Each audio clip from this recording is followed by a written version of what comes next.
안녕하세요. 백남법률사무소 백재승 변호사입니다. 이번 영상에서는 재산범죄 중 가장 빈번하게 문제되는 사기죄의 성립 요건에 대해서 말씀드리겠습니다. 사기죄에 관해서는 형법에서 규정하고 있습니다. 형법 제347조 제1항에서는 사람을 기망하여 재물의 교부를 받거나 재산상의 이익을 취득한 자는 10년 이하의 징역 또는 2천만원 이하의 벌금에 처한다라고 규정하고, 제2항에서는 전항의 방법으로 제3자로 하여금 재물의 교부를 받게 하거나 재산상의 이익을 취득하게 한 때에도 전항의 형과 같다라고 규정하고 있습니다. 이와 같은 규정에 의하면 사기죄의 가장 중요한 성립 요건은 기망행위, 재산적 처분행위, 재물 또는 재산상 이익의 취득이라고 할 수 있겠습니다. 여기서 기망행위란 널리 거래관계에서 지켜야 할 신의 측에 반하는 행위로서 사람으로 하여금 착오를 일으키게 하는 것을 말합니다.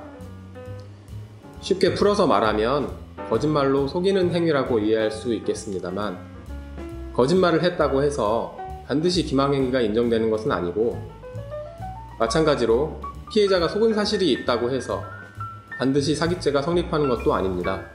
예를 들어 돈을 빌리고 그 돈을 나중에 갚을 능력이나 의사가 없으면서도 이를 감춘 채 돈을 빌렸다면 기망행위가 인정될 수 있습니다. 그러나 그와 같은 경우에도 상대방의 신용 상태가 좋지 않아서 추후 변제 지체나 변제 불능이 발생할 수 있다는 사실을 피해자가 이미 알고 있었거나 충분히 예상할 수 있었던 경우에는 기망행위가 인정되지 않을 수도 있습니다. 실무상 기망행위의 범주는 매우 넓기 때문에 사기 고소를 하거나 사기 고소를 당한 경우에 기망행위가 어떻게 인정될지 여부에 대해서는 신중하고 치밀하게 법적 검토를 받으셔야 합니다. 사기죄 성립 요건 중 다음으로 중요한 것은 재산적 처분행위입니다.